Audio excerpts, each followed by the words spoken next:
And we are back. Episode 13 of Let's Talk Vinyl. And the biggest difference since the last time we talked, which was back in August when we celebrated 30 years of 10, well, not only am I much lighter than I was back then, but we have both seen Pearl Jam live since the last time we have actually done a live show. Twice.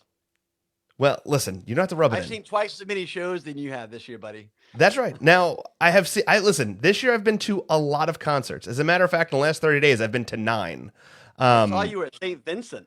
Dude, that was amazing. It was so accidental. One of the people at the Project Matters, he knew one of the people on the show because the show was sold out, and he made a call, met me, and then got me and my son tickets. Which, listen, I've seen St. Vincent 7 I'm gonna let times. this cat out real quick. Yeah, you do it. Seeing St. Vincent 7 times was absolutely amazing, but the cool part about the whole thing was the woman who runs the Project Matters, her son ended up flying in from LA to surprise me, and we ended up enjoying the show together, so that was really cool. I've seen Rain Wolf 3 times. It was amazing. You know that. So. Oh, God. Yeah, dude, the last time I saw Rain Wolf, that was another surprise. I was in Kansas City. The lead singer texts my son, like, what are you doing in Kansas City? He goes, I'm here to train. He goes, well, I'm doing a show tonight. We're like, what? Jordan, yeah. Jordan and my son are like very good friends. That's crazy. Yeah, actually, when we were in Kansas City, my son and Jordan were supposed to meet. Unfortunately, because of just timing, it didn't work out because Brady went from 3 hours of training, went right to the show, got on rail. And during the show, I got the video. I should have had it for this, but he said, hey, one of my friends that I've known, he's in the audience. We talk on Instagram all the time. Brady, are you here? Turns the house line on, points on Brady. He goes, hey, Brady, this song's for you. He said, and he made the story about how Brady uses the song to pump him up before a game. Played the song over and over again, went crazy, and right the last 2 minutes of the song, he picked up his mic stand, put it right in front of Brady, rocked it in front of Brady's face, kicked the mic stand, and called it a night. Dude, he's been. Oh, it's on video. Yeah, I'll send it to you later. Yeah, I got it. You gotta send that. You gotta send that to me for sure. Yeah, dude, it was like chill. My son, first of all, he was exhausted leading up to this. Smile from ear to ear under his mask. You can see like the shit grin from like him getting, And but I'll tell you, the Rival Sons was the band afterwards, and I had to hold my son up. He was like falling asleep. We ended up going to the back of the thing to the back of the venue so he can fall asleep at a table so I can watch the rest of the show because he went from 3 hours of intense practice right to the show and doing that. So Rain Wolf 3 times, Rival Sons, Band of Horses, Manchester Orchestra, See Her Now Festival, Jackson Pines. I did the Shore Stock up in New Jersey. Yeah, it's been insanity. Awesome.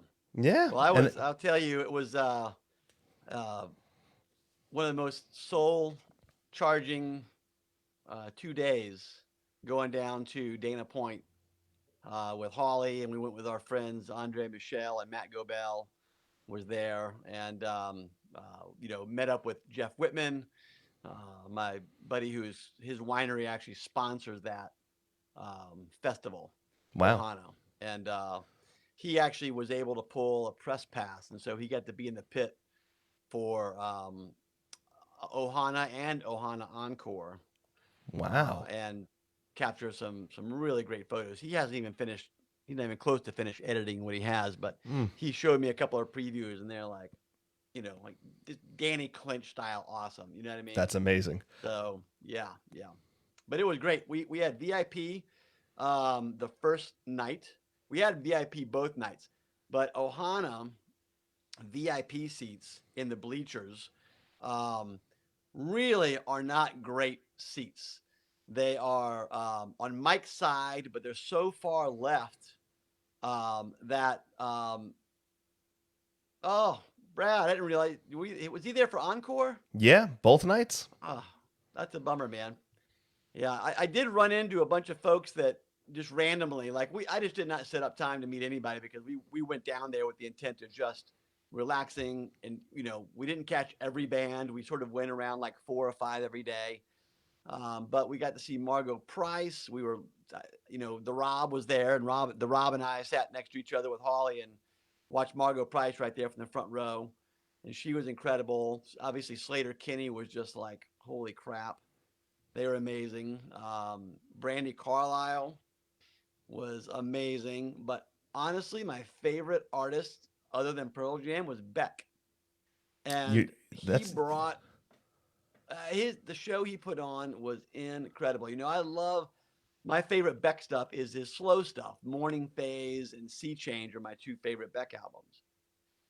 And he played a lot of that in the beginning, and then he sort of revved up and he just went through his entire catalog. It felt like he played at least one song from most of his albums, and which is like a classic festival set probably for him. mhm. But his band is so tight, and he is such a great performer because it's just him up, this awkward looking dude, funky dancer, whatever, right?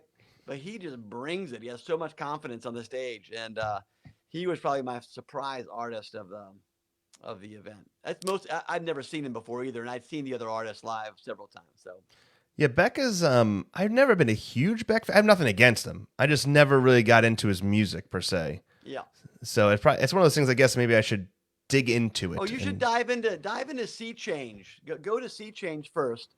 Mhm. It's a Fall Asleep to album, right? It's just really beautiful, heartbreakingly sad because it's about this really intense breakup that he went through. And Morning Phase is the same thing. Morning Phase is about another sort of a failed relationship. And I remember after Sea Change, it was like, because that came out in 03, and Morning Phase came out, I think, in 17. And then around like 2010, after another 2 or 3 releases, I was like, I wish Beck would break up with his girlfriend.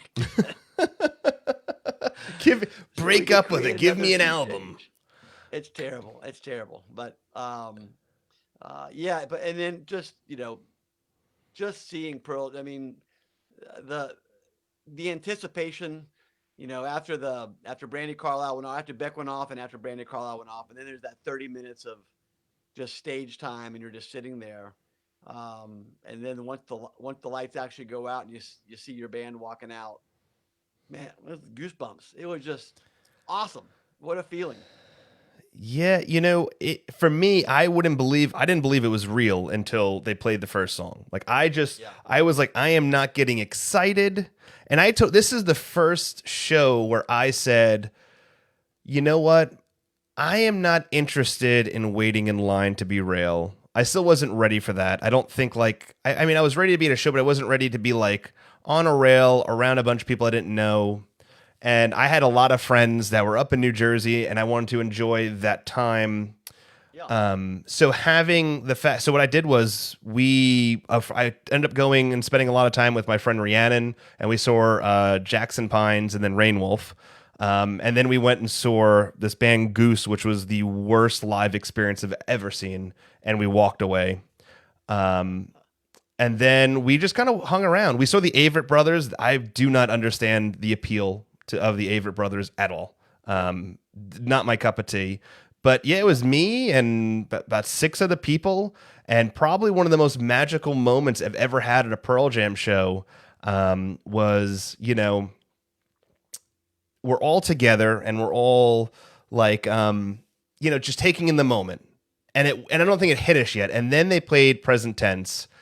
And I remember holding one of my friend's hands, having my hand over one of the for shoulder, and there wasn't a dry eye around us as we were singing this. And it was just kind of a moment of time of realizing what that song meant to that moment.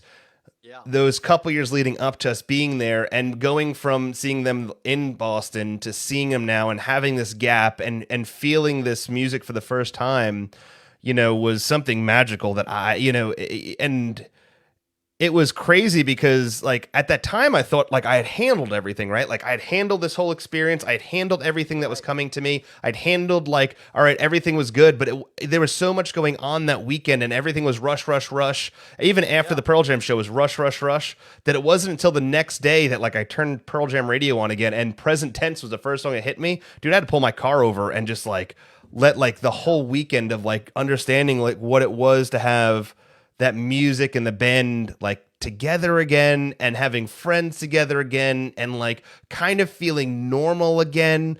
All that hit me, and dude, it was a ton of bricks, and I just let it all out on the side of the road. And it was it was like I didn't realize, like I knew I missed the band and I knew I missed my friends, but I didn't realize how much I needed it.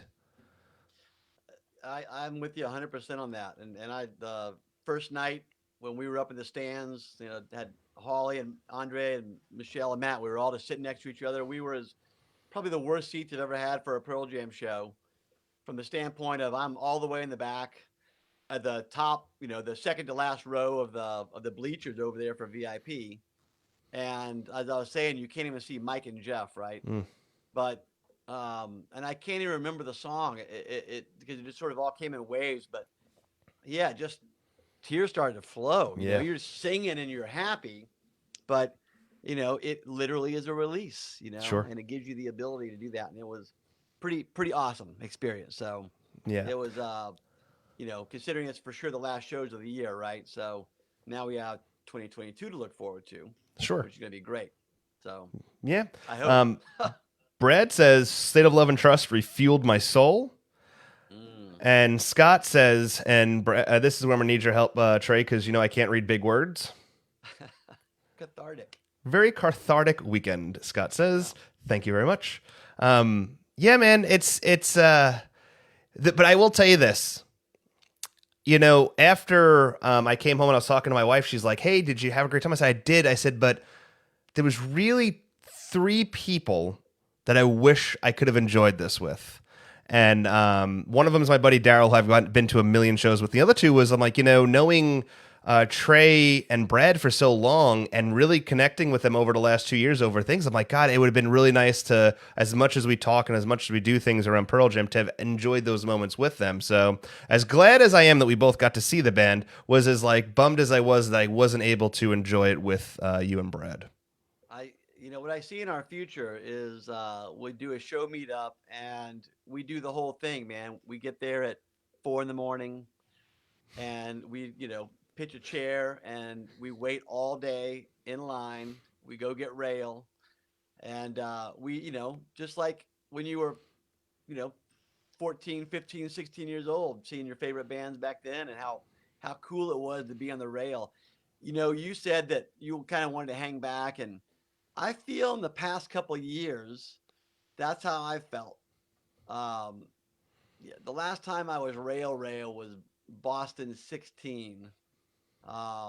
And nothing in 18, the home shows, the Missoula show, the Boston shows, I was perfectly content no matter where I was in the building, and so it's not to say that I don't really enjoy being up there, but I think what I enjoy more is just being able to, instead of having to, I'm not going to say waste, but instead of investing your time, waiting in line, not seeing anybody, you get to spend that entire day catching up with friends, seeing people, et cetera, et cetera. And to me, that's worth more to me these days than it is being on the rail. Not saying that I wouldn't do that again. And if I was doing it with you and Brad and Sam, it'd be awesome. We'll do that. I think the last time I was on rail, and I did rail a lot in 2016, I did rail quite often. Hampton, South Carolina. I think South Carolina was the last one I did. And I was rail. Versus? No, it was oh no, they didn't do any full album on that one. It was the one. I thought South Carolina, they did one of the, I thought they played. Yeah, they did. So they did South Carolina, came back up north, and then they went back down south again, and they did like right over the North Carolina and it was at the Gamecock Stadium. Columbia. Correct. Yeah. So, and I was rail on that, and that whole tour, every time I did rail, and I did rail, I think 5 times that tour, I was always right in front of Stone because I had luck. So in Hampton, Virginia, on Breath, I sang with Eddie. He handed me the mic. There's video of it, and then there you can hear me in the track. And then and then in Columbia, he handed the guy next to me the mic to sing "State of Love and Trust," but he got froze up, so I grabbed it from him and sung "State of Love and Trust" and then handed it back to Eddie. And and then the only thing that sucks is like I have a guitar pick from everybody except Stone, and I caught it from him, and it literally bounced out of my hand and went right to the guy that I took the microphone from. So it was kind of like, it was one of those kind of like And I'll it look gets for. I've got a few stone picks, so I'll try to dig one up and I'll throw it in an envelope, get it out to you. I appreciate that. I got a box of stuff to send you. I'm just too damn lazy to do a damn thing. That's the other thing I didn't do this tour. I didn't even. I didn't buy a T-shirt. I didn't No. buy a hat. I didn't No. buy a poster. Get Here's out the of deal. town. Let me tell you, there wasn't a poster left after 2:30. Dude, Doors I was open at 2, right? Yep. They were all gone. The Ohana posters both nights gone. So even if I would have shown up at 3 o'clock, they were already gone. So you didn't I was expecting you to have been one of the people that bought one of those rugs. Bought one of what? One of the rugs. You didn't buy the rug? No. Oh. So I will. So when I went to New Jersey, I waited in line for 4 hours, 3.5 to get merch in New Jersey, and it was a shit show. But I also had to be at the Saint in New Jersey to set up our festival. Right. Well, I had to be there at 4 o'clock. The merch tent was supposed to open at 3. And everyone's like, "Do you know exactly what you're getting?" I said, "I know." I go up, I drop my credit card down, and I say, "I'll take one of everything." I do it every time. Dude, I swear to God, I had to leave. I had to leave the line because by the time they opened, it was like 3:45 when they opened the line. I had to leave. I had to take an Uber or I scootered. I rented one of those scooter things, scootered my ass to my truck, got in my truck, drove to the Saint, and I didn't get any merch that day. I had to get up early the next day, be like third in line to get into the festival. I was in line for 2 more hours. One of the beer companies that sponsored Shore Stock came over and he gave me, he's like, "Hey, have a beer, blah, blah, blah, blah." And we ended up taking a picture together. That picture is what made me go on a keto diet, PS, by the way. And then I went inside. I got right in and I said, "I'll take one of everything." And just so happens, as soon as they did that, they also dropped the See Her Now Festival like lithograph that was like all like reflective and stuff. And I said, "I'll take one of those as well." And I got one of everything. And I turned around, went right back, and I left the venue, dropped off all my merch at the house we were staying at, went right back to the festival with Rhiannon and a couple friends, got in front, got to see Jackson Pines from the rail, and that was Murder, She Wrote. That's awesome. So you could not leave the festival in Ohana. There was no re-entry at all. So that was the other issue. But, I'll wait for some things to come up on the Pearl Jam's website. Brad says they kept releasing stuff later that day. The skate stacks were put out at 4 p.m. That's right.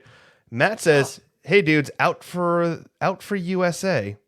Well, they were up winning. They were winning 2-1 when I came downstairs, so I'm not sure. I hope they're not losing because I'd be pissed, like super pissed.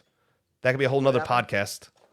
The U.S. men's team are up for qualifiers to be in the Olympics. They lost. They haven't been in the Olympics in a very long time.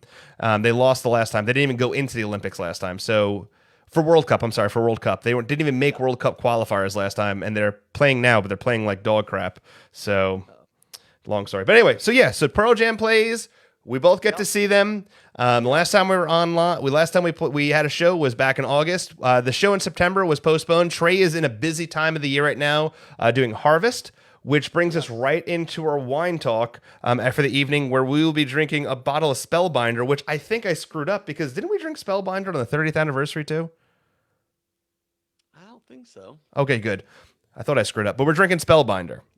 Yeah. So this is our red table wine. You notice it's got a screw cap. It does. Well, I'm going to open this. Now, I will say this. Anthony is not getting drunk tonight because I'm only having a glass of wine, which I'm very excited about. You guys, right out of the horse's mouth. He said it. Yeah. First, this is you a horse, by the way.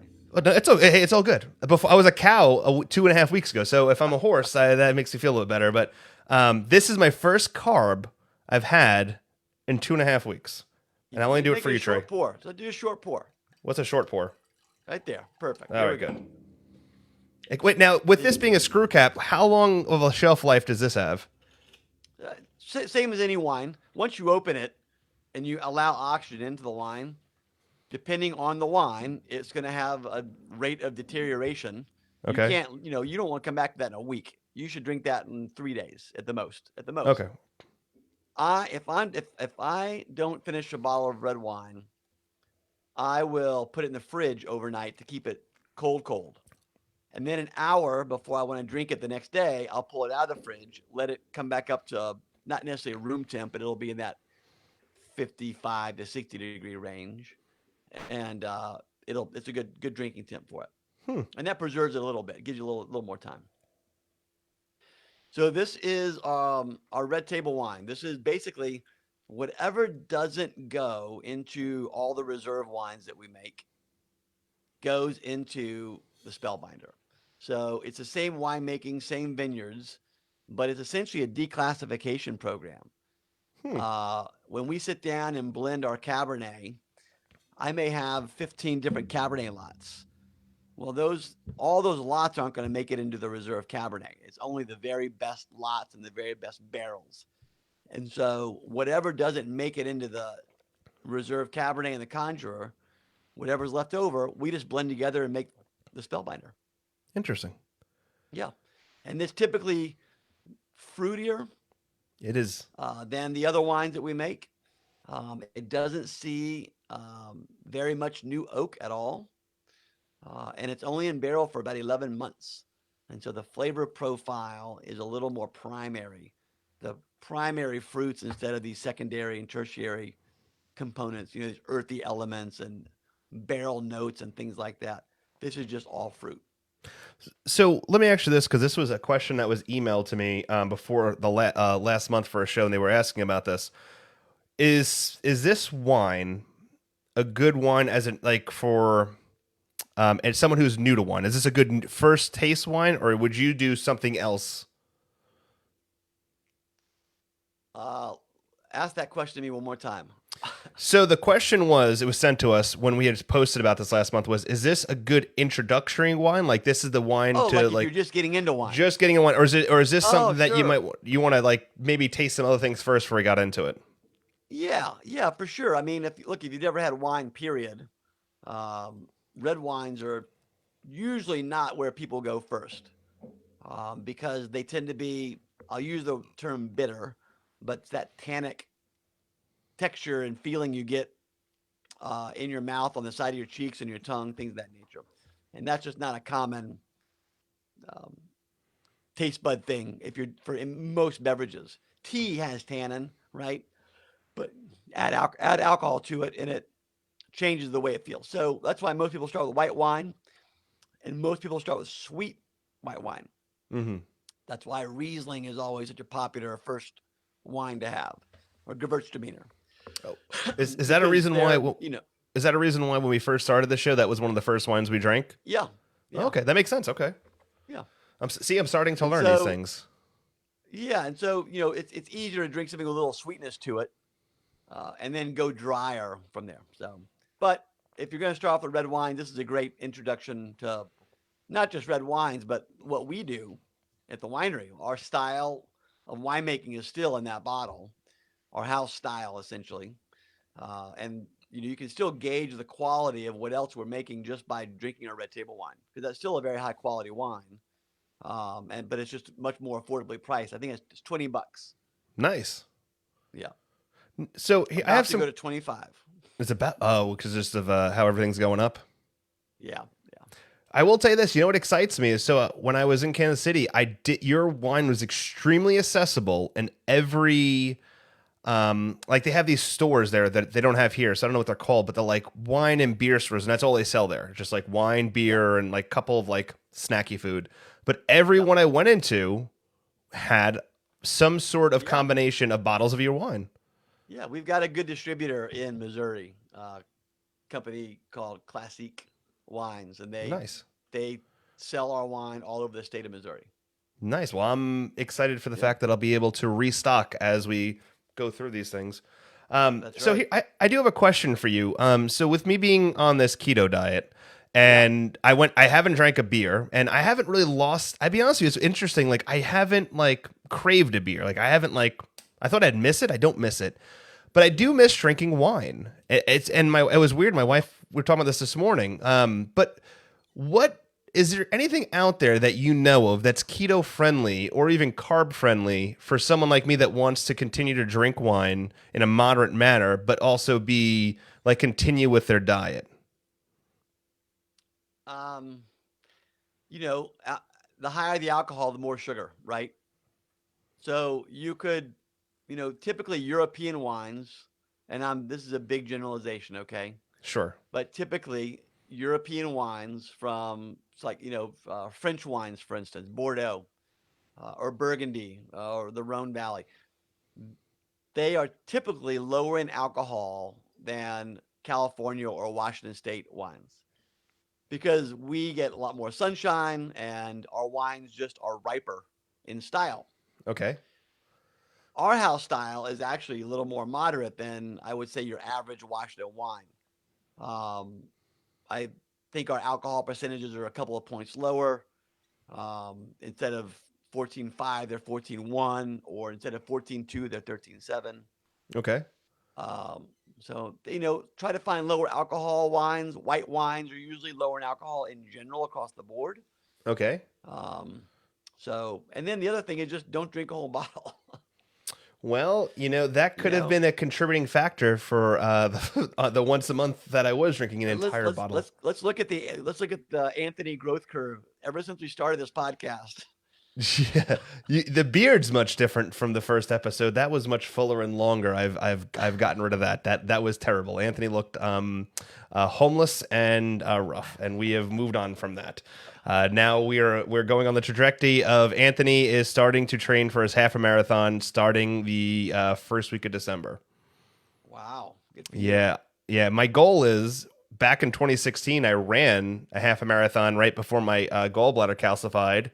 And I was supposed to run a full marathon the next year, and unfortunately, after I had my surgery, I got real lazy. That's when I was 240. I was one of my lowest points, and I just never got back into it. And I just, after seeing a picture of myself from Shore Stock and the festival, I was like, fuck, I can't look like this, and I want to be around long. So I've made this the distinguish. I got to get down to I'm at I've lost 25 pounds. I'm not that far off from my goal to start back running.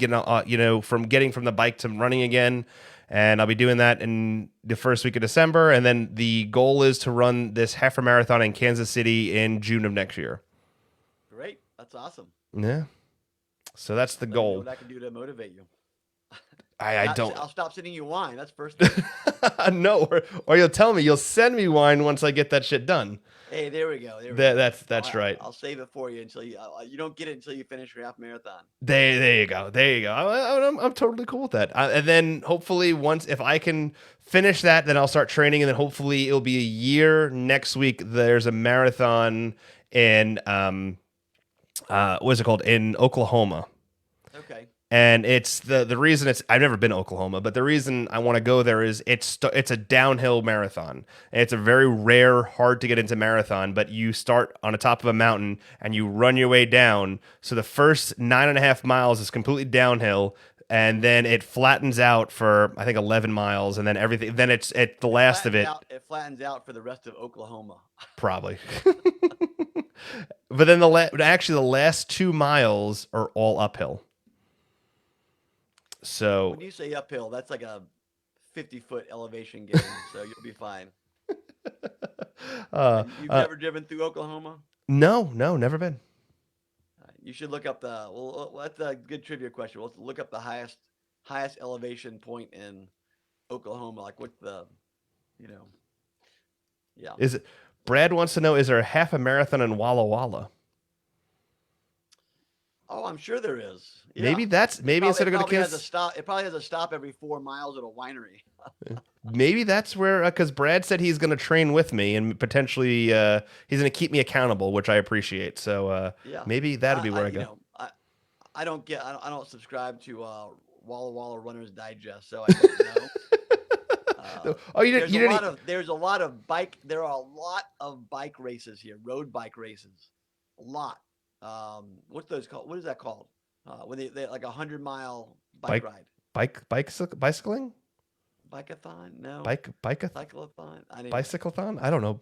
Cycling? Cycling? Somebody else chime in. Cycling? Someone else chime in. Cyclothon? I have no idea. But there's several of those because it's a great riding area. There's lots of rolling hills, right?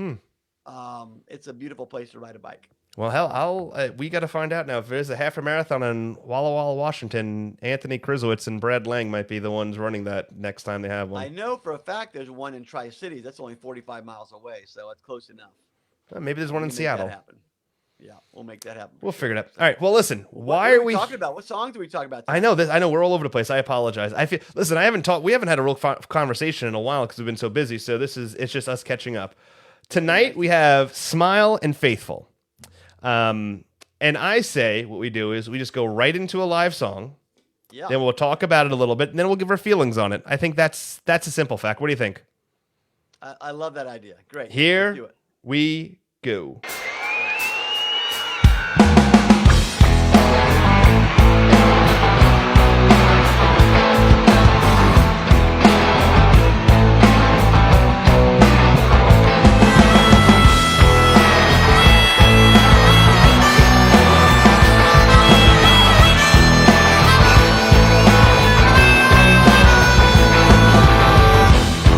Don't it make you smile? Don't it make you smile? When the sun don't shine, don't it make you smile?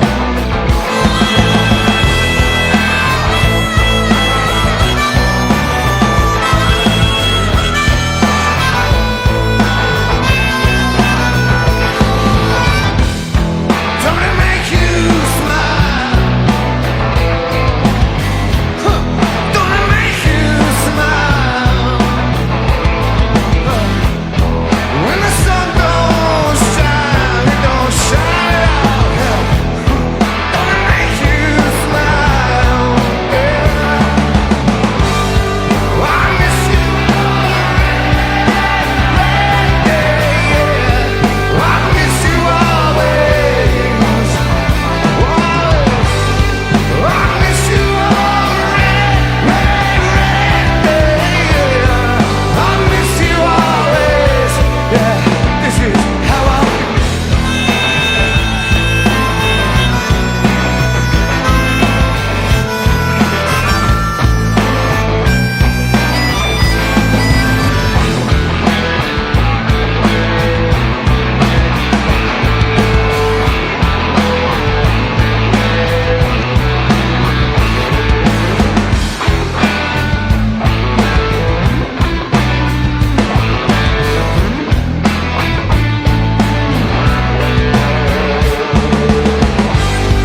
I miss you I miss you always. Always. Three crooked horses twirls all around. I miss you always.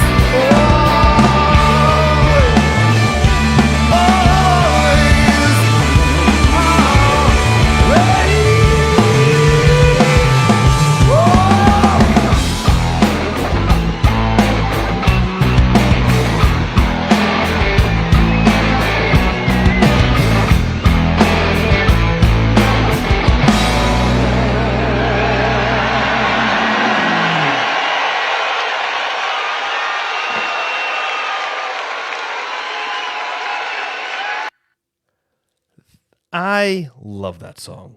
Like I just love that's one of those right good feeling songs.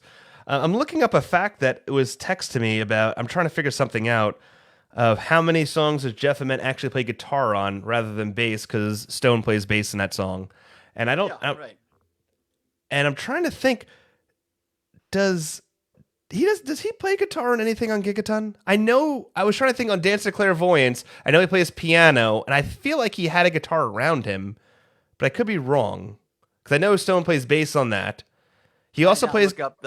I have not looked up any Gigaton facts on who played what at all. Matter of fact, it was, that was one of the interesting things, and it's been all over the Pearl Jam Facebook fan pages, and I'm sure if there's Pearl Jam chat rooms out there, which I'm sure there's thousands of them out there, but Sure. the controversy having Josh Klinghoffer on stage, and I'm like, it's just ridiculous. It's they should be offended at Booms on stage for that matter. You know what I mean? Yeah. Like Well, you know what it is? It's new. And I think you new. they can't play those songs live without him. No. That's what it is. It's 100%. just weird. You know, it's new. It's kind of like, you know, when you see your ex-girlfriend and she's got 3 kids. You didn't know her with 3 kids, so it's now you got to get used to it. That's a hell of an analogy. I thought you'd like that. Well, are you ready to hear some facts about Smile? Let's do it. I think I saw this. I think I saw Smile at Ohana Encore too. So Well, let's put some music on in the background, shall we? okay. Here's some facts on Smile. First time it was played was October 28th in 1996 in Wembley, London. Interesting. Or 98, I'm sorry. 96. 98. 98. Okay. In Wembley, London. Last time it was played, well, our buddy Trey saw that on October 2nd, 2021 in Dana Point, California.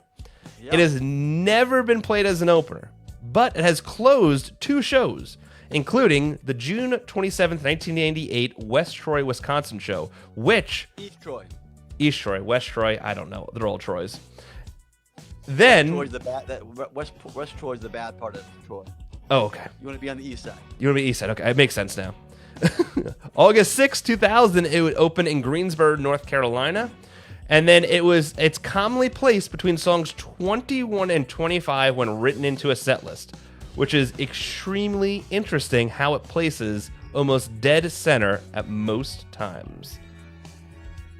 What do you think about that? I think that the band, by the time that's near the end of the show, they're just like a little looser, and that's when they end up having fun. And so maybe that's why it fits into the end down there, because they've already exhausted themselves. Now they're just kind of having a little fun. I wanna talk- with Jeff and Stone switching instruments and. Yeah, it is interesting. I will say this. So I looked up this, and this is the reason I bring this up is because I was looking at this show. So in East Troy, Wisconsin, right?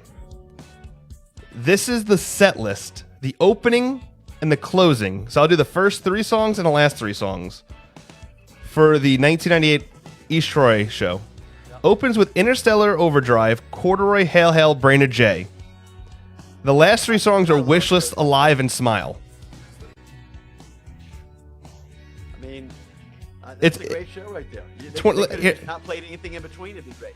I'll give it's real quick. 24 songs. I'll go roll through it real quick. Interstellar Overdrive, Corduroy, Hail Hail, Brainerd Dre, Last Exit, Tremor Christ, Given a Fly, Jeremy, Faithful, Nothing Man, and Improv, MFC, Habit, Off He Goes, Even Flow, Once, All Those Yesterdays, Go, Immortality.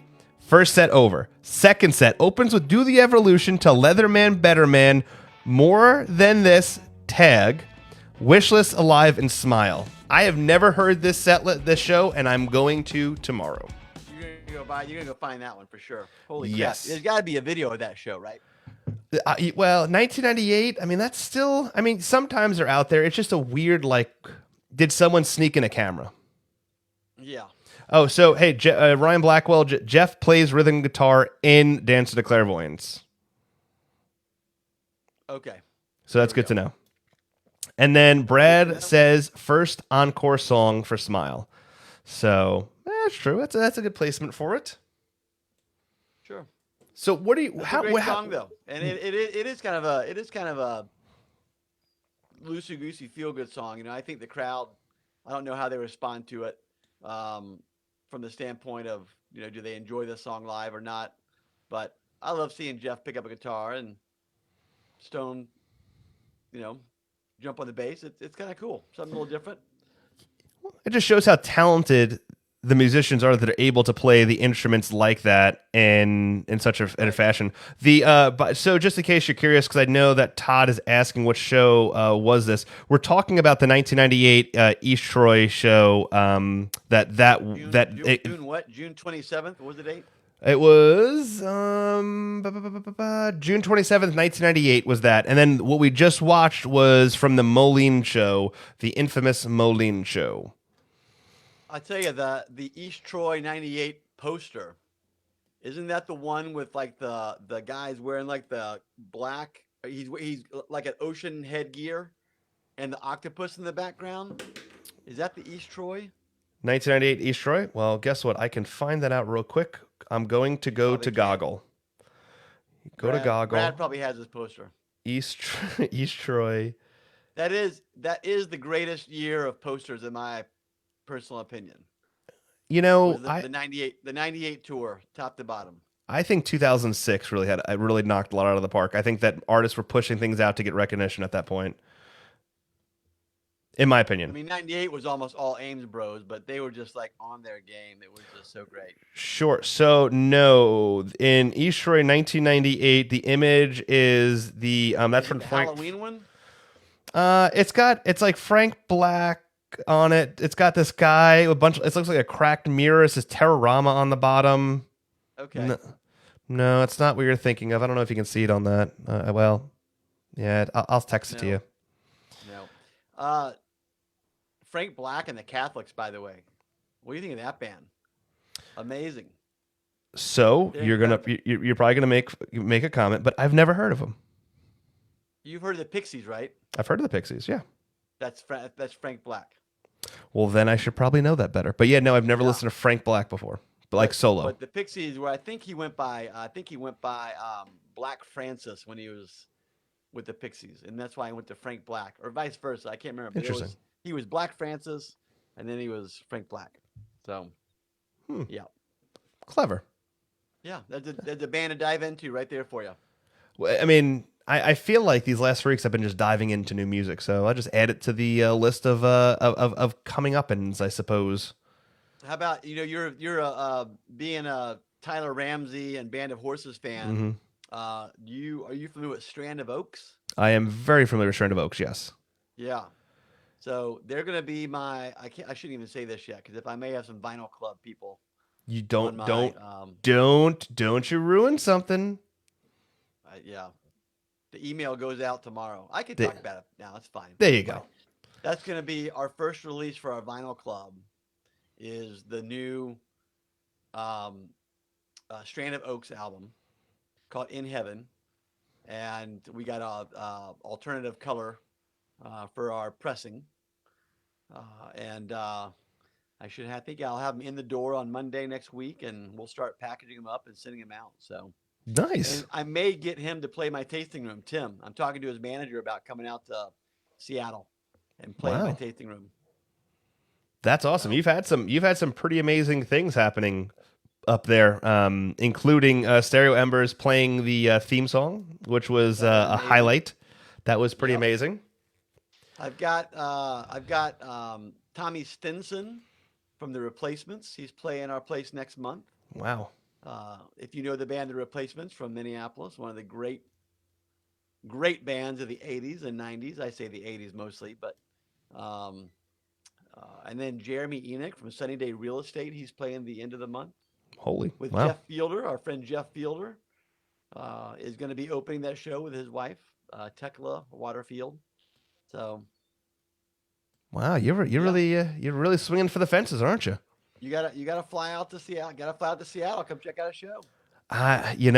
Let me see if I can find that in between the amounts of trips to Kansas City, Maryland, DC, North Carolina, and everywhere else my kid is dragging my ass to. Oh God, yeah, it's all good. Listen, we are still planning April of next year. I will be out in Seattle, so okay. We will figure that all out. But anyway. So when you think of Smile, is that something that you think of as like top 20 favorite Pearl Jam songs, or is it just something that you enjoy seeing? I enjoy seeing it. I don't mind that in a set list at all. But yeah, it's not like a top 20 song for me or anything. It's a song I enjoy a lot though. Is this a song that if someone's not a Pearl Jam fan, would this be a song you tell them to listen to? Probably not. I don't think it's indicative of their entire portfolio. Like if that was the only song they heard, I don't think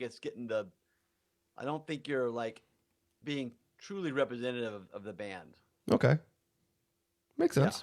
Yeah. I agree with you on all those things. I can't actually come up with a point to counter your point. So I'm going to say I agree. And if with it that, was a non-Pearl Jam fan, if they said they didn't like Pearl Jam, I'd say, hey, well, give this song a try. You know, like this is different enough, right? sure. Wow. That's clever. Trey, you really are coming up with the points. Like I don't know how to counteract with those right now. So everything you're saying is pretty much right on the damn money with that. So with that, I say we go to the next song, Yeah.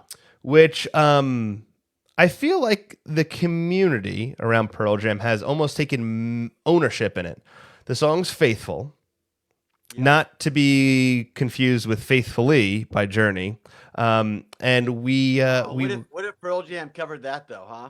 ooh, what if they went from Faithful, like stopped halfway through, into Faithfully? Into Faithfully. Ooh, what are the Faith songs? And then they went into George Michael's Faith, back into Faithful. Man, oh man, are you kidding me? That's the trifecta of something Pearl Jam needs to do. Trifecta of faith right there. That's right. You can't have any more faith than that. And with that, I say, here we go.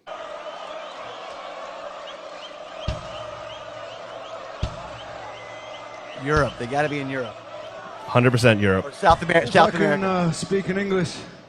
This is another request from somebody I met. I think he's here tonight, and this song's it's called Faithful.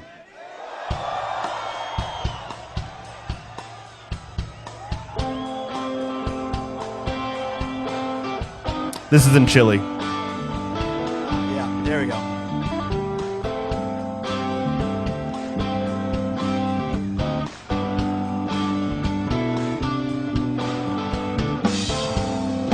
Back on the wall says that no one said a tear. It's rare to come upon a breeze that has not been around or been stepped on. Where are the notions we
inside, so drowned out, drowned. You are everything, and everything is true. You, me, darling, me, you, me. What's a man to do?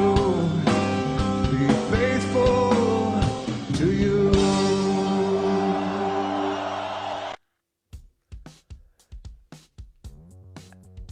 I can't, I'm agreeing with a lot of people tonight. Maybe it's the less I weigh, the more I agree with people instead of arguing. But T Beach makes a great point. How many times can a band sing a song and still sound like they mean it? Their passion explodes.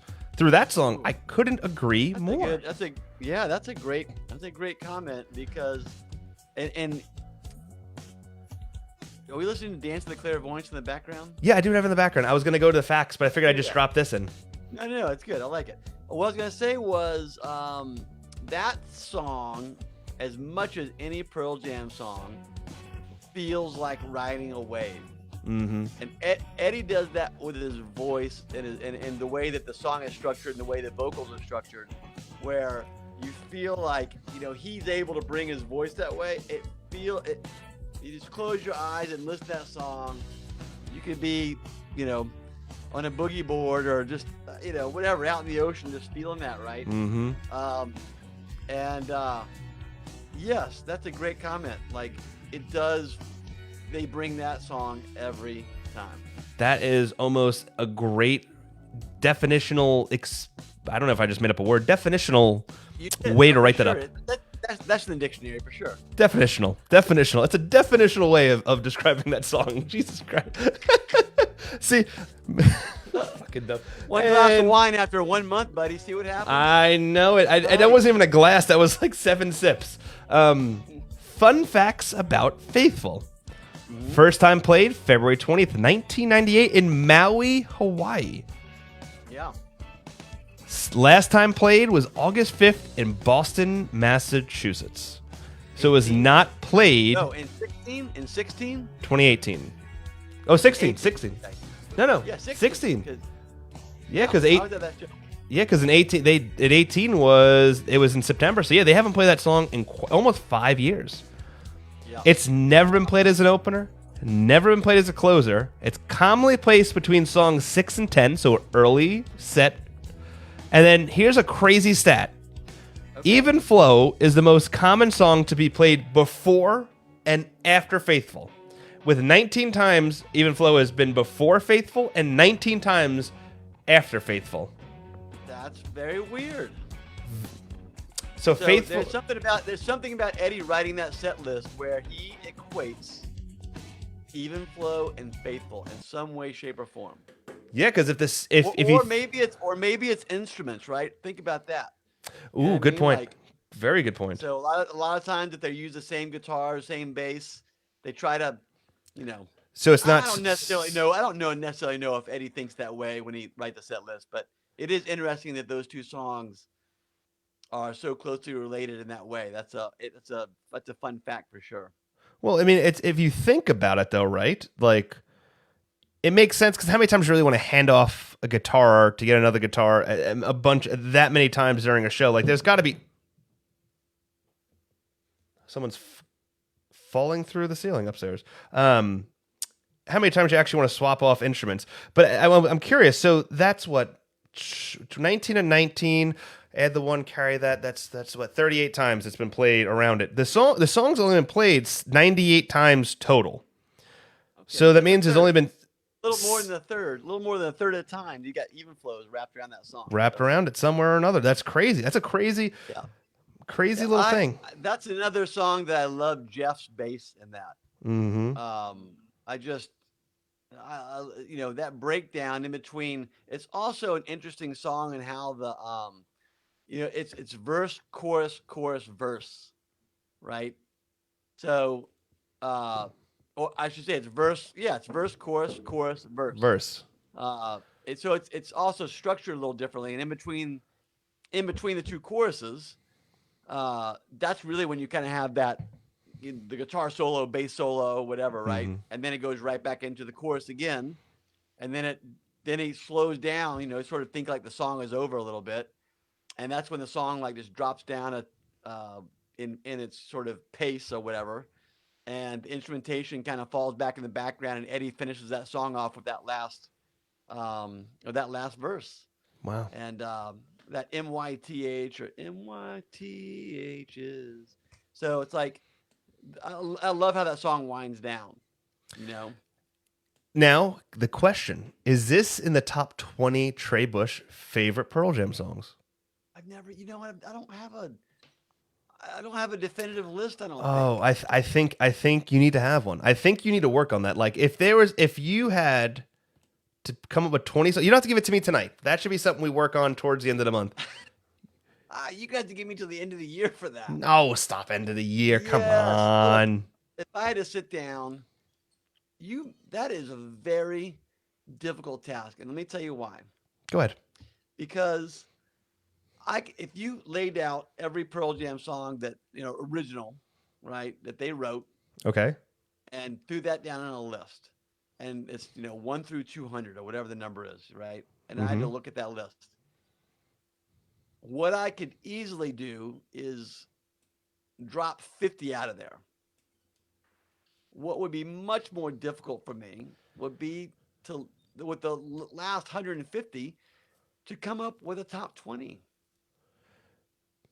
Well, listen, I never said what I ask is easy, but it would be interesting. So, because it's the 20 songs that you think that if you handed this off to somebody, they would love them. The top 20 Pearl Jam songs. Here's a better one. Okay. The perfect set list. I see. I don't believe in a perfect set list because a perfect set list to you or a perfect set list to me. My perfect set list. What would be like if I showed up at a show and I closed my eyes and it was like boom, and then they played holy shit, oh my god, I can't believe they played that, and then boom, I'm like, oh my god, I can't fucking believe they played that.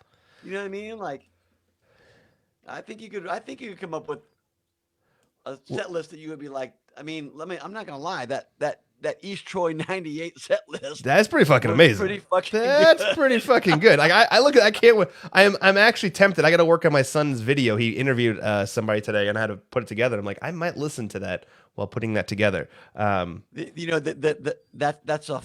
a 4 album. They're working for 4 albums there, right? So you're 10 versus No Code. I'm sorry, 5 albums. Vitology. And Yield. Wow. Yield towards '98. So you're 5 albums worth of song. 5 albums worth of songs, but that's a pretty healthy 5 albums. And if each album is 12 songs, that's 60 songs right there. So to be able to put together a 24 song set list based off of that and a couple of covers. So Tony says top 20 at this time could change every month. it could. Brad says so much depends on your mood. I am going to ask you the ultimate question right now, though. This was a question that is in a group chat with me and about 30 of the Pearl Jam friends, and it is the toughest thing. Pearl Jam announces tomorrow they're playing their last show ever.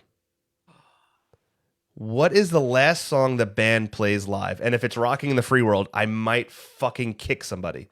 But I don't think it would be. What would the last Pearl Jam song ever played live as a band be? And because listen, as much as Eddie puts in, that's the easy one. I already got it for you. I'm gonna name it right now, and it's not Yellow Ledbetter. I know it's not Yellow Ledbetter, and it's not and I don't think it's a typical closer. This is how Pearl Jam goes out. They go out with Last Exit. See, I think they go out with Alive. Alive's a good one too. I think Alive is it as much. I think Alive makes sense for their career and everything like that. But Last Exit, and they've closed with Alive before. Correct. And it's a great. That's what I love about that song. It really that song fits into Pearl Jam set list anywhere, yeah, anywhere. it would be the there's not a lot longest of songs version like of that song too. What's that? It would be the longest version. I can see as so many drum guitar solos. It would be crazy. But it was just a crazy. It was a crazy thought. Like this is because I do see the band, right? Like this was a conversation. I don't want to get morbid and dark, but it was a conversation today. Like I don't see the band just like quitting and not letting like going out on a final tour. Like they would. I feel as though they would do a legitimate final tour, and I feel as though that final show would be in Seattle. Of course, it's not gonna be anywhere but in Seattle. And it's going to be like, I think that last set list is probably going to be the one that everyone says, like, you know, it's going to be for the fans, like the diehard fans. It'll be interesting. Here's one for you. So you got Pearl Jam wants to call it quits as a band. Mm-hmm. Who in the band, who in the band continues on with their own career? I think Eddie. Yep. I think Jeff. Yep. Matt. I think Matt, because he's involved in so many projects. I think Mike does a bunch of stuff. Maybe it's not a solo project, right? Maybe they're all.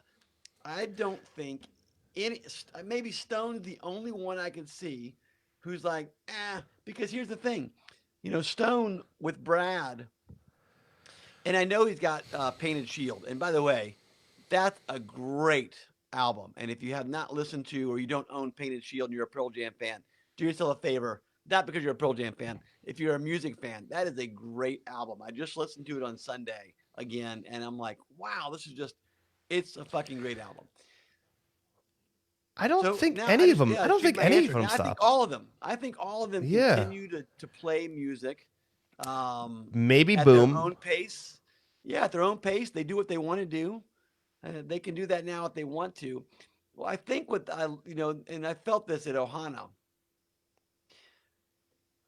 Those guys getting back together is just as soul enriching as it is for us to see them play. For them to get together to play on stage, I think they enjoy each other's company and to play for us as much as we love to see them play. I agree with you on that one. As long as they have that, you know, look, man, Rolling Stones, 50 something years, you know what I mean? And if you've been to a Stone show, it's not like they're not bringing it. Those guys still bring it. And you can, you know, hate on them for, you think it's a money grab, whatever. People want to see those songs live. Sure. And if they didn't, they wouldn't fucking buy the tickets. Yeah. And you think Rolling Stones had a fan base back in the 70s and 80s. They didn't have what Pearl Jam has today. No. I don't think they had that kind of, I'm talking about a core fan base, right? Yeah. Pearl Jam's core fan base is so big that if they decided they wanted to play until the day they died, they would sell out every venue, every stadium, whenever they wanted. That's what I think.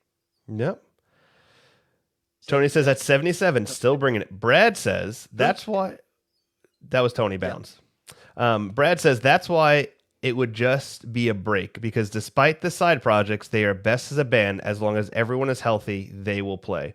Yeah, see, you know, I think I could see Boom at some point leaving before the band breaks up. You know, I don't know. He's healthy as an ox, though. I've met that guy. He's like really in shape. But I met that guy. I got a great picture with him backstage at Denver. Denver 17. No, sorry. What would that have been? The last time Denver was, I'm looking at 14. Denver 14. Denver 14. October Denver 14. October. Yeah, 22nd. I got a picture of him backstage at Denver 14. So. Yep, October 22nd, 2014. That was a big ass arena too. Yeah, were you at the show? Yeah, I was front row behind the stage. Well, that was when right at you. I was like, you know, 4 deep in front of the stage. So that's my first time I got Of the Earth, and it was magical. Of the Earth, yeah. Yep. And then they did what's it called? He did Imagine, and every single person had their cell phone light out for that. The whole place lit up from that. Was amazing. Yeah. And so that's a great view you get to get back there, right? Yeah, it was an accident because originally I was supposed to be on the floor, but That's I the had show after Moline, by the way. That was the show after Moline. Correct.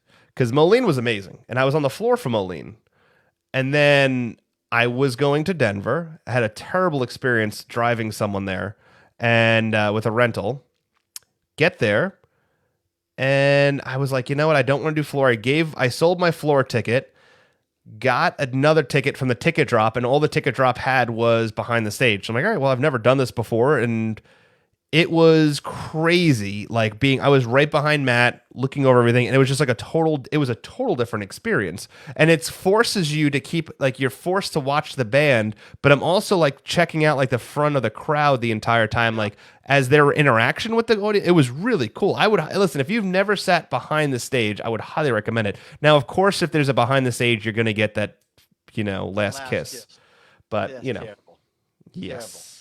See, Yeah, there's one that, well, it's not a Pearl Jam riddle. So I can't put that in my bottom 50 Pearl Jam songs. But let's put it this way: it wouldn't make a set list if I was writing one. So. That is correct. That is cut. If I'm cutting songs, that's a cut.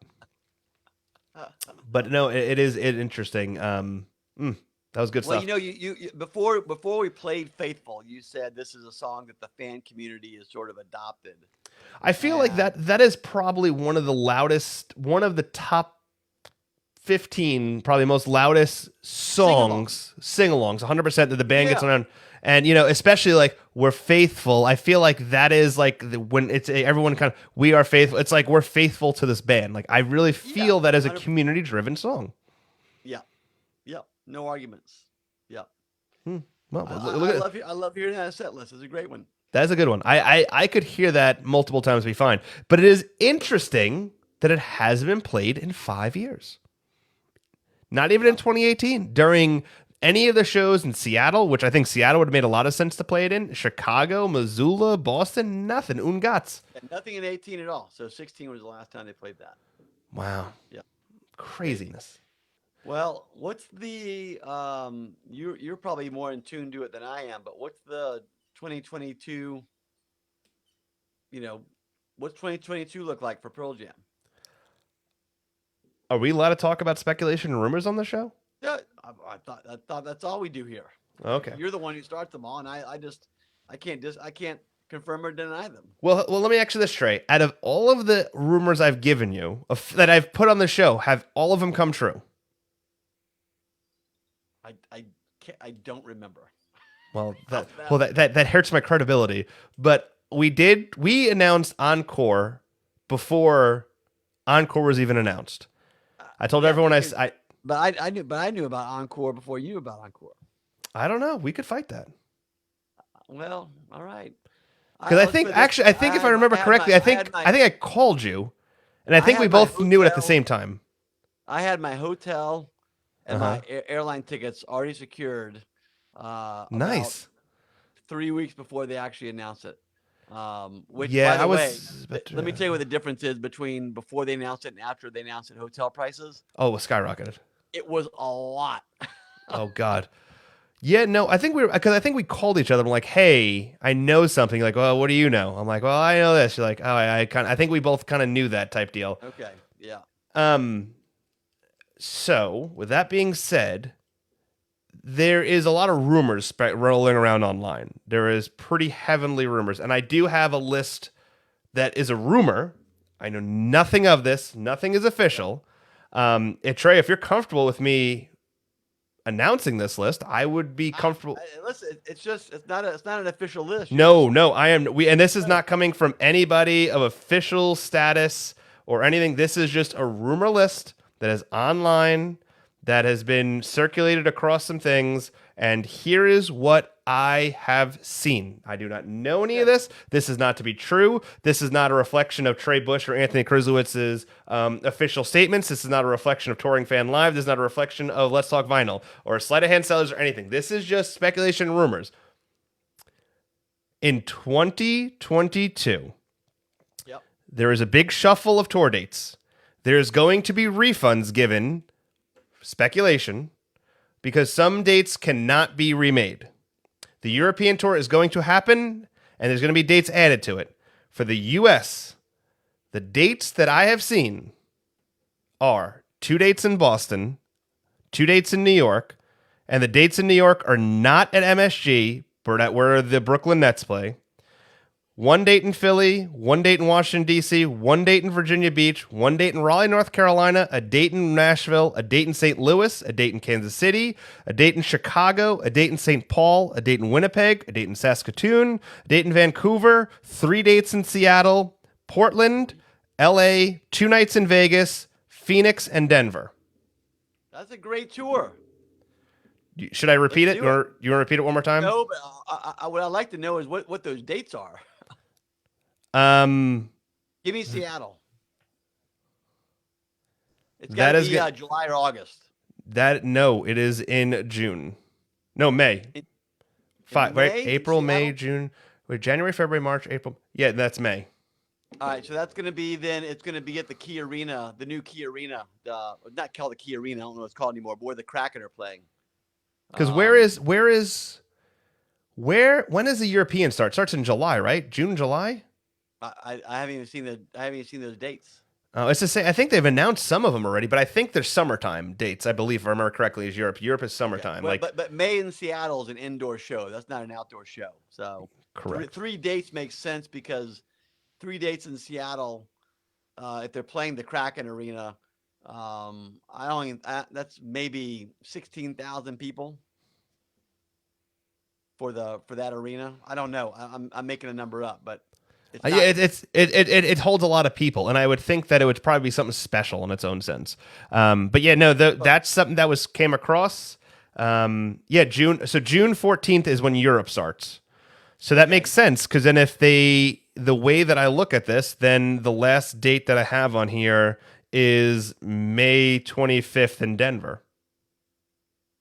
Okay. So take that for what it is. Well, just go ahead and forward that to me if you would. I can do that for you. So I will tell you this. I need to work out my travel schedule for next year. So. I will tell you this. Based off of this travel schedule, I will be going to Boston. I'll give up my New York tickets. I'll do Virginia Beach, Raleigh. Washington, D.C., Virginia Beach, Raleigh. I'll take a break. And then I'll do St. Louis, Kansas City, take a break, do Seattle. And then I would do Denver again. Just do the last show of that tour. Vegas would be a fun place to see him. Yeah, I just hate Vegas.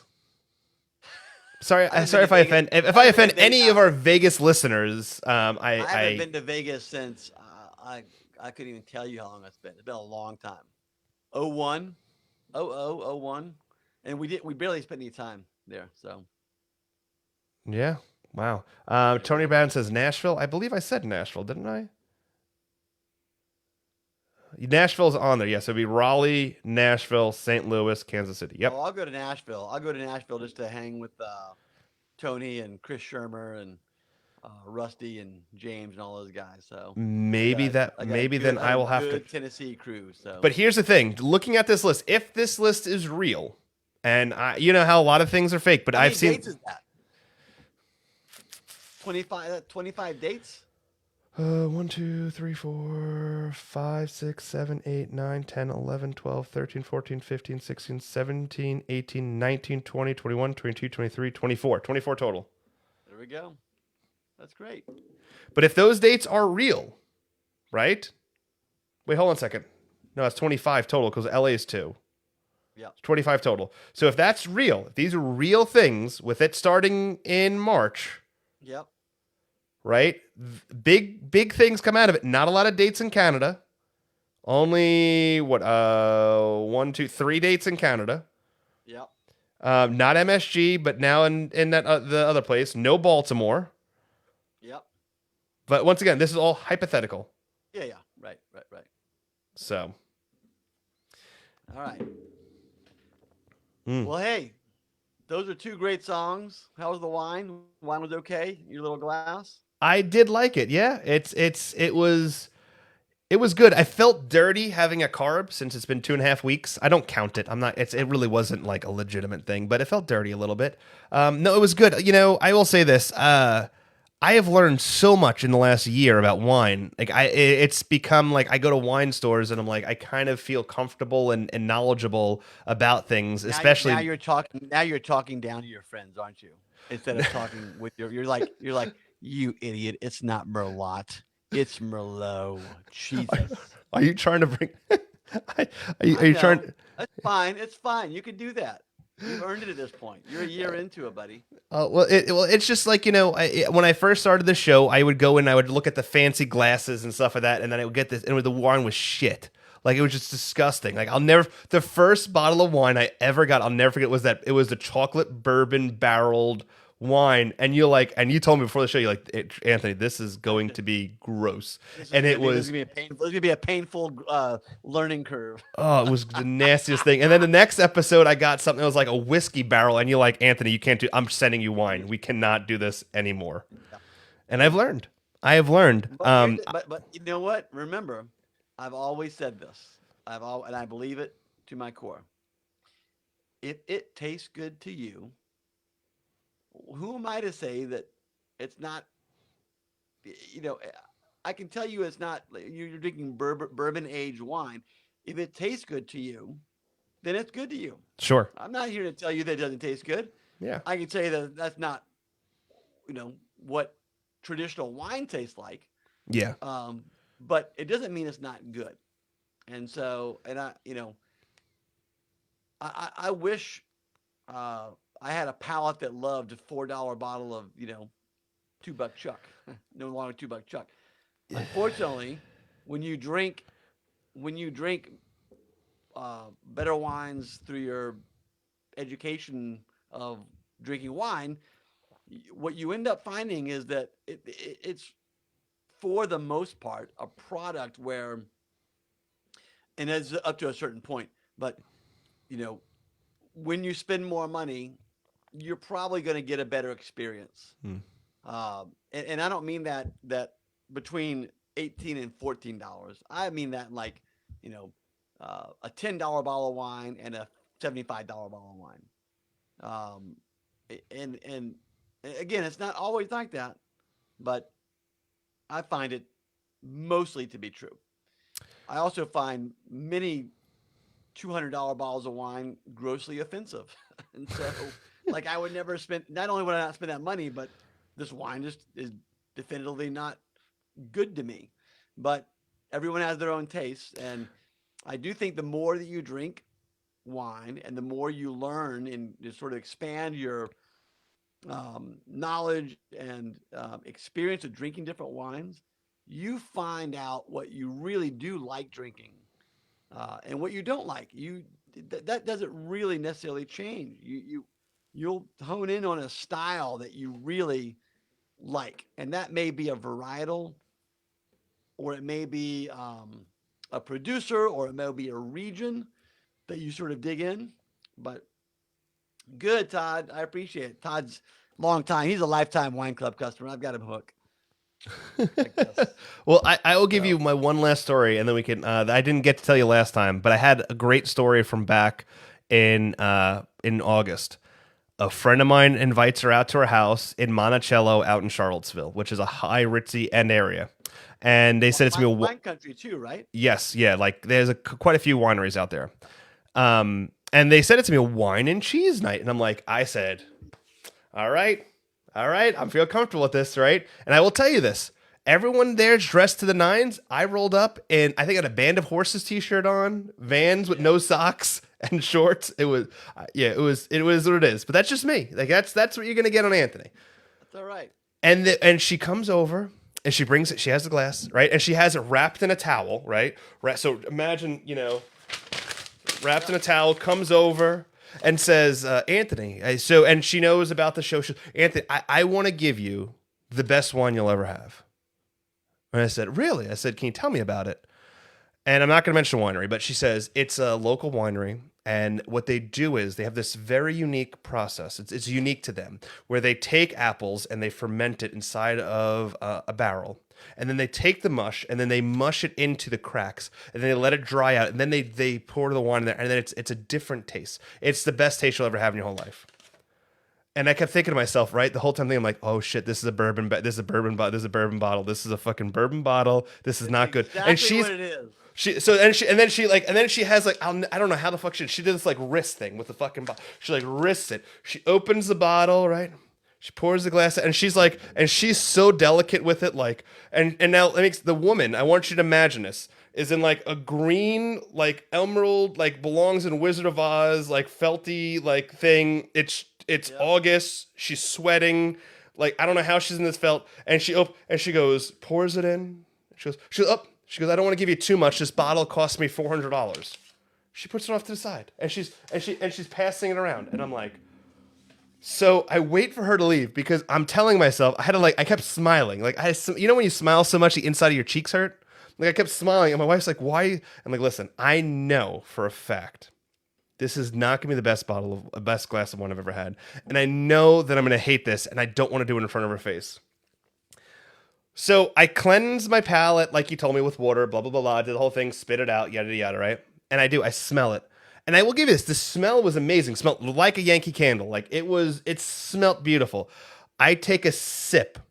I've never spit something out of my mouth so fast. It was the most nasty. Like it had this like applesauce taste to it. And it was like, this is like, I'm like, you don't, like, there is no place in the world for this taste to be in a bottle of wine. But the fact that she spent $400 on this bottle of wine and in her dress that she is sweating her ass off. Like she is so excited to show off this $400 bottle of wine like I am with my damn Pearl Jam merchandise. And she's like, just here, take a little bit, like this whole elbow out, pinky out, pour, sip thing. And she's excited about it. And it is, I would rather drink, I don't know, tap water than drink this shit. So then fast forward, the night comes through. I went I took a sip, spit it, fucking poured the rest out. I was like, I can't do this. And she's like, she goes, you're never going to be able to drink wine again, are you? I said, what do you mean? She goes, it was really that good. I said, oh, no, it was great. Yeah, no, it was good. It was good. It was really good. Let me give me some more. I was like, no. I was like, oh, it's really good. She goes, oh, if maybe one day if you want to have it on your show, let me know. I know the owner. So I said, oh well, no. I said we keep it to Washington wine. Like our show is keep it to the music, keep it to Washington. We keep it that way, right? There we go. So fast forward again to the night before the show. This girl texts everybody. She's like, hey, did someone spill something in my front yard? There's a stain in my yard. And she takes a picture. It is exactly where I poured the wine. The wine ruined her grass. Okay, that's not good. What did No. I tell you? Not good. So there's my. Imagine what that did to your gut. Oh, it wasn't in it long enough for me. It was gone. The grossest thing I have ever drinking in my entire life. Gimmick apple wine. Yeah. See, listen. Wine is made out of grapes, Anthony. That's it. Okay. Yeah. Nothing else. Well, don't fall for the other flavor. Just adding, oak to it is all the flavor you need to add to that. And I'm not a huge proponent of a ton of new oak anyway. So, but it does enhance as opposed to detract from the flavors you're tasting in the grapes. So. Well. I'm glad I got it out of my system. I laugh about it. Good. See, here's the thing. A year before, you would have said, "Holy shit," and you would have been like, "Oh, this is delicious."